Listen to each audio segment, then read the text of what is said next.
மனிதா மனிதா இனி உன் விழிகள் சிவந்தால் உலகம் எப்படி அங்க தள்ளி நடக்கணும்ப்பா எங்க ஊர்ல வருஷம் போல நடந்து சொல்லிட்டுப்பா அந்த வருஷம் நடக்க முடியாம இந்த வருஷமாச்சு நடக்கும் நடக்க விட்டாங்க இந்த மாதிரி ஏமாறக்கூடாது இந்த ஜன்னிட்டு நான் காலகாலமா நடத்துறேன்ப்பா மனிதா மனிதா இனி உன் விழிகள் சிவந்தால் உலகம் விடியும்.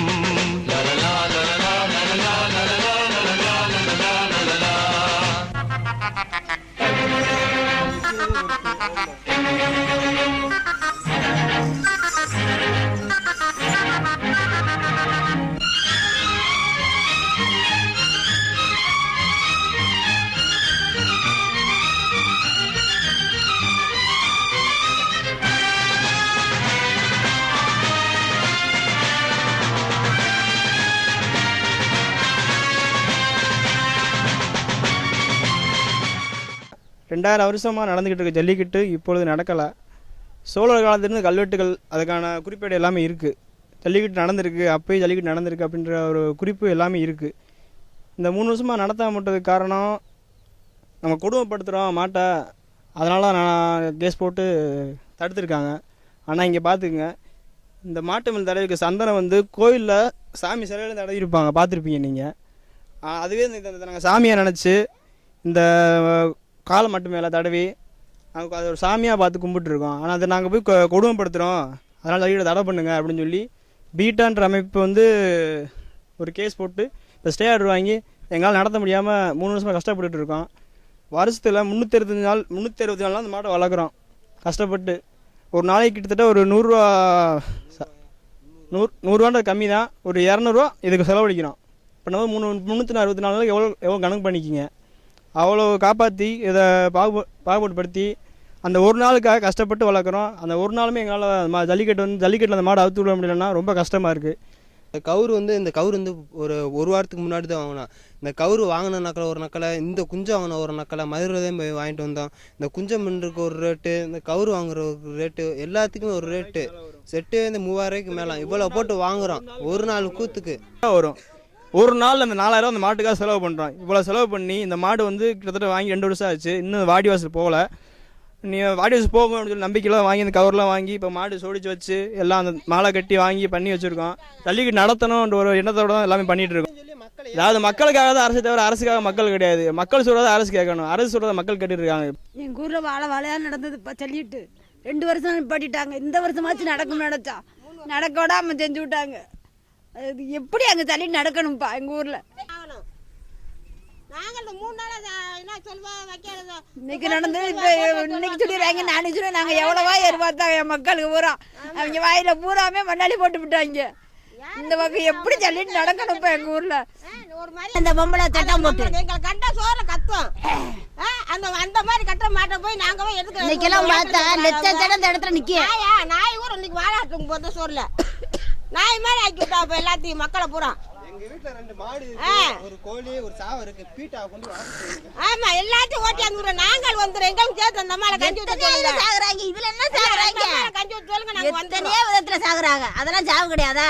அந்த ஊர்ல முனியாண்டி இந்த காளியாத்தாவ இருக்கறதா இருந்தா அந்த பொம்பளை எல்லாம் இன்னும் உயிரோட இருக்க முடியாது. பாருங்க வேணால அவ்வளவு ஒரு சாமி முனியாடி சாமி புடியான சாமி. அந்த சாமியை அந்த காலத்தை சாமி கும்பிட்ட ஜோர நாங்க தள்ளிட்டு நடத்தணும். நாளைக்கு பாரு மக்கள் எப்படி அவங்க இது பண்றாங்க. நாளைக்கு சொல்லி நடக்கும் போது போன வருஷம் இன்னைக்கு படிவிட்டான். பார்த்துலங்க அந்த கரகத்தை சோடிக்கிறது அங்கே வச்சு தான் கரகம் சோடிக்கணும். காளியத்தாளுக்கு சோடிச்சு வந்து அங்கே 15 நாள் சாப்பிட்டு 15 நாள் சாப்பிட்டுக்கு சாமி கும்பிட்டு முடிய தை 3ஆம் தேதி 2ஆம் தேதி மாட்டு பொங்கல், வருஷ பிறப்பு மாட்டு பொங்கல். மஞ்சட்டு 3ஆம் தேதி மஞ்சட்டு. எந்த ஊருக்கும் வெத்தலை வாக்கு வைக்க மாட்டான். இந்த ஊருக்கு அவ்வளோ மாடு வந்து குமியும். என்ன மாடு மினியாண்டி மாடு, 2வது மாடு அரியமலை மாடு, 3வது வலச மாடு. இது அவுத்து தான் மற்ற மாடு அவுத்து இந்த ஊரில். ஏன்னா இப்போ இந்த ஈனங்கள்லாம் கெடுத்து விட்டாங்க, தெரியுதா? இந்த இது போக இன்னும் இந்த தை போரிச்சு மாசி பங்குனி இன்னும் 60 நாள் தான் இருக்குது. பெரிய சாமி மினியாண்டி கும்பிட இதுக்கு எப்படின்னா அதுக்கு வடம் போட விடுவாங்களா, சாமி கும்பிட விடுவாங்களா? இப்போவே இந்த தான் இருக்குது. நீ அதுக்கு எப்படி ஆக போகுது தெரியலை. மாட்டுக்கு பரிவட்டம் கட்டி தான் மனுஷனுக்கு பரிவட்டம் கட்டுவாங்க. என்ன பூசாரி அன்னைக்கு பரிவட்டம் கட்டினது மாட்டுக்கு 3க்கும் பரிவட்டம் கட்டலை. அன்னைக்கு கட்டினாங்க, அங்கே வந்த எம்எல்ஏ ஊருக்காரங்களுக்கு கட்டினாங்க. அலேசா நான் என்ன சொன்னேன், இன்னைக்கு பரிவட்டப்படி மாற்றி கட்டுறிய, இது எந்த கொந்தல் பார்ப்போன்னு சொன்னா, மாடு வளர்க்குற மஞ்சட்டு இல்லைல்ல, மாடு வளர்த்து வெட்டியாக தான் போகுது. ஆமாம், ஒவ்வொருத்த மாடு எதுக்கு லூஸ் ஆகலை. ஜல்லிக்கட்டு ஒன்று தான். மற்ற அந்த மாட்டுக்கு எந்த தொந்தரவும் நாங்கள் தர மாட்டோம். இந்த பத்தியெல்லாம் சத்த விட இந்த மாடு தெரியாது. ஒரு நாளைக்கு என்ன மாடு வரும் பாருங்க தலைவர்.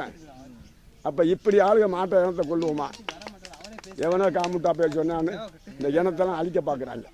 இருக்கிற ஊரில் இருக்க எல்லாத்தையும் அழிப்பீங்க, நிலத்தை அழிச்சு விட்டீங்க. சீமா கருவில் மரம்னு ஒன்று கொண்டு வந்து, நாட்டு கோழி அழிச்சு விட்டீங்க, பிராய்லர்னு ஒன்று கொண்டு வந்து, இருக்கிற ஊரில் இருக்க எல்லாத்தையும் அழிச்சிருங்க. நாட்டு கோழிலேருந்து நாட்டு நாயிலேருந்து எல்லாத்தையும் அழிச்சிட்டிங்க. இப்போ கடைசியானதை அழிக்க வந்திருக்கீங்க. இந்த பால் குடிக்கிறாங்களே பச்சை பிள்ளைங்க, சத்தான பாலை குடிக்கிறாங்களா, அதை அழிக்கணுன்றதுக்கு. அந்த பசுமாடை வந்து கழுத்தெடுத்து கொள்ள முடியாதுறதுக்காக, இனிமேல் பசுமாடு வரக்கூடாது, பசுமாடோட இனமே இருக்கக்கூடாது அப்படின்றதுக்காக இனப்பெருக்கத்தை தடை பண்ணுறீங்க. அடா ஏழை, சரி மன்னிச்சுக்கோங்க. தமிழ் இனமும் இருந்துச்சுன்றதே அழிக்கணும்னு பார்த்துட்ருக்கீங்களா? அதாவதுங்க, பீட்டாவாக இருக்கட்டும், எந்த இதாக வேணா இருக்கட்டும், தமிழரோட வீரம் வந்து மாட்டை அடக்கிறதுல மட்டும் இருக்காது, எங்களை அடக்கிறவங்கள கூடிய சீக்கிரம் அதுவும் நடந்துடும் பார்த்துங்க. இந்த சும்மா நாங்களாம் அந்த நடைபயணம் போய்கிட்டு ஒரு உண்ணாமல் உட்காந்துட்டுலாம் இருக்க மாட்டோம். நாங்களும் கொஞ்ச நாள் வரையும் அதை பண்ணி பார்த்துட்ருப்போம். கூடிய விரைவில் இறங்கி அடிக்கிறதுக்கான காலமும் வரும். நானும் பார்த்துட்டோம். அந்த உண்ணாவிரதனாலேயோ இல்லை நடைபயணம் போகிறனாலேயோ உனக்கு ஒன்றும் பசிக்க போகிறதில்ல, இல்லை உனக்கு கால் வலிக்க போகிறதும் இல்லை. ஏதோ எங்கள் ஊருக்காரங்க வந்து இதை தெரிஞ்சுக்கிச்சுன்னா இவங்க வந்து பேசாமல் இருப்பாங்க, நம்மளை பற்றி கொஞ்சமாக இது பண்ணுவாங்க அப்படின்னு நினச்சிட்டு உட்காந்துருந்தோம். ஆனால் இவங்க பண்ணுறத பார்த்தோம்னா இதெல்லாம் எதுவுமே வேலைக்காகாது போல். கூடிய வரையில் என்ன பண்ணணும்னா, ஒரு 1 கோடி பேர் 2 கோடி பேர் போய் அந்த ஓட்டர் ஐடி இருக்கும் தெரியுமா, தூக்கி அப்படியே தலைமைச் செயலகம் வாசலே தூக்கி எரிஞ்சுக்கிட்டு நீங்களே வச்சுக்கோங்கடா, நீங்களே ஓட்ட போடுங்க, நீங்களே ஜெயிச்சுக்கோங்க, எதோ வேணா பண்ணிக்கூடான்ற மாதிரி இருக்குது. அரசாங்கன்றது மக்களுக்கு நல்லது பண்ணுறது தாங்க அரசாங்கம். மக்கள் எவ்வளோ கேட்குறாங்க யோசித்து பாருங்கள். அவங்க மக்கள் சொல்கிறாங்க, பொங்கல் அன்னைக்கு அந்த ஜல்லிக்கட்டு நடத்துகிற இடத்துல வாடிவாசல்கிட்ட பொங்கல் வச்சு நாங்கள் கும்பிடாதாங்க அந்த கடவுளுக்கு கொடுக்குற மாதிரின்றாங்க. அது நடக்காதனால இங்கே அடுத்த வருஷம் எங்கள் ஊர் என்ன ஆகுனே தெரிலன்னு கதறிட்டு இருக்காங்க. இதெல்லாம் பார்க்கும்போது அப்படியே ரத்தம்லாம் கொதிக்குது. இந்த 3ஆம் உலகப் போர் ஒன்று சீனாவுக்கும் இதுக்கு நடக்கும்னாங்க தெரியுமா, கூடிய சீக்கிரம் நடக்க போதுங்க. உச்சநீதிமன்றத்துக்கும் எங்களுக்கு நடக்க போது போலாங்க 3ஆம் உலகப் போர்ன்றது. அன்றைக்கி அடிச்சு நொறுக்கிட்டு இந்த இந்தியாவே வேணாம்டா எங்களுக்கு தூக்கி போட்டு தமிழ்நாடு மட்டும் தனி நாடாக ஒரு நாள் வரப்போகுது. அன்றைக்கி தெரியும் இவங்க யாருன்னு. பக்கத்தில் இருக்கிறவங்க அப்புறம் ஆம்பளைலாம் வாழ்கிறாங்க, நாங்கள் மட்டும் நாங்கள் பீட்டா நல்ல பிளானை போட்டிங்க பீட்டா. அதான் அந்த பால் இதை உற்பத்தியை பூரா தடை பண்ணணுன்றதுக்காக இப்போ இருக்க பசுமாடு கழுத்தாக இருக்க முடியாதுன்ட்டு கூடிய வரையில் அழிக்கணுன்னு இருக்கீங்க. இப்போ வந்து ஜல்லிக்கட்டை தடை பண்ணுறேன்னு தடை பண்ணிடுவீங்க. இப்போ காளமாடு வளர்க்குற 2 காரணத்துக்கு தான் காளமாடு வளர்த்துருக்காங்க மக்கள். ஒன்று வந்து பார்த்திங்கன்னா ஜல்லிக்கட்டு நடத்துறதுக்காக, இன்னொன்று வந்து பார்த்திங்கன்னா வண்டி மாடு பண்ணுறதுக்காக. இப்போ வந்து பார்த்திங்கன்னா ஜல்லிக்கட்டு நடத்துகிற தடை பண்ணமே, ஜல்லிக்கட்டுக்காக வளர்க்குற காளமாடெலாம் அவ்வளோதான் தூக்கி எரிஞ்சு போட்டுறணும், விற்றுட்டு போயிடணும். அதை வந்து அப்படியே கேரளாக்காரங்க வந்து அடிமாடு கொண்டு போய் அங்கே போய் கொண்டுருவாங்க. ஆனால் அவங்களுக்கு அது வந்து சிறப்பு. அங்கே கொண்டு போய் கழுத்து இருக்கிறதெல்லாம் வந்து பார்த்திங்கன்னா அவங்களுக்கு நல்லதாக இருக்கும். இங்கே வந்து நாங்கள் ஜல்லிக்கட்டுக்கு வளர்க்குறது அந்த வருஷத்தில் இந்த ஒரே ஒரு நாள் இப்போ மாடை ஓட விடுறோம் பார்த்திங்களா, அது வந்து உங்களுக்கு பெரிய கொடுமையாக இருக்கும். அதை விடுங்க. இப்போ இதை தடை பண்ணமே இந்த ஒரு பாதி ரகம் மாடு அழிஞ்சிடும். என்ன பண்ண இப்போ வந்து தெருக்குள்ளெல்லாம் பார்த்திங்கன்னா இந்த ரோடு அகலப்படுத்துகிறோம், சைடில் இருக்க வீடு கோயில் எல்லாத்தையும் இடிச்சுக்கிட்டு ரோடு அகலப்படுத்திட்டு இருக்காங்க. கேட்டால் 4 வழிச்சாலைன்றாங்க, அவனுக்குள்ளே ஒரு டோல்கேட் ஒன்று போட்டுக்கிட்டு கொள்ளையடிச்சு திடுறாங்க. அது வந்து நீ அடுத்த தெரு முழுக்க கொண்டு வந்துடுவீங்க. அது கொண்டு வந்தப்பறம் என்ன பண்ணுவீங்க, வண்டி மாடு வந்து இதில் போகவே கூடாது அப்படின்றீங்க. வண்டி மாடே நிப்பாட்டி போடுங்க அங்கிட்ட 2 ஒரு 3 வருஷத்தில். இப்போ வரிசையாக எல்லாம் போயிடுச்சுன்னா காளமாடுன்றதை அழிச்சிடலாம், உங்கள் மாடை கொண்டு வந்துடலாம், அப்புறம் பாலை உற்பத்தி பண்ணிடலாம், எங்களுக்கு சுகர் வரணும், எங்களுக்கு நோய் வரணும், எல்லாமே வந்து செத்து தொலையணும், தமிழினமே செத்து போகணும் அப்படின்றது நோக்கம். நல்ல நோக்கம். இந்த ஒரு நாள் பொம்மை காட்டுற மாதிரி இந்த ஒரு நாள் போய் நான் வந்து போராட்டம் பண்ணுறேன், நான் ஒரு நாள் போய் இதில் இருக்கேன்றான் யார் மக்கள்லாம் இருக்காங்க. இதை செஞ்சு நம்ம உணர்றதுனால அவனுக்கு கொண்டு பசியில் கிடக்க போகிறது இல்லை, அவனு பட்னியாக கிடக்க போகிறதும் இல்லை. நம்ம வந்து இன்றைக்கி தெம்பாக இருந்தால் தான் அவங்களை திருப்பி அடிக்க முடியும். பொங்கலை வந்து கொண்டாடவே முடியாத மாதிரி ஆக்கி விட்டீங்க. ரொம்ப சந்தோஷம், ரொம்ப நன்றி. பொங்கலை வந்து அமைதியாக கொண்டாட வச்சதுக்கு, என் மக்களை அப்புறம் அழுக வச்சதுக்கு ரொம்ப நன்றி. இந்த கண்ணீர் வந்து கூடிய விரைவில் வந்து ஒரு மிகப்பெரிய ஒரு எரிமலையாக வெடிக்கும். அதுக்கு உங்களுக்கு தெரியும். ஏண்டா இங்கே கொட்டோம்.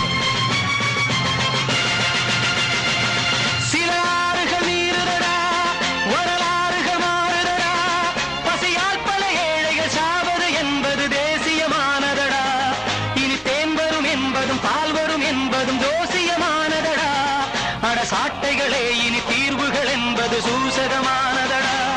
மனிதா மனிதா இனி உன் விழிகள் சிவந்தால் உலகம் விடியும். விழியில் வழியும் உதிரம் முழுதும் இனி உன் சரிதம் எழுதும். அசையும் கொடிகள் உயரும் உயரும் நிலவின் முதுகை உரசும். மனிதா மனிதா இனி உன் விழிகள் சிவந்தால் உலகம் விடியும்.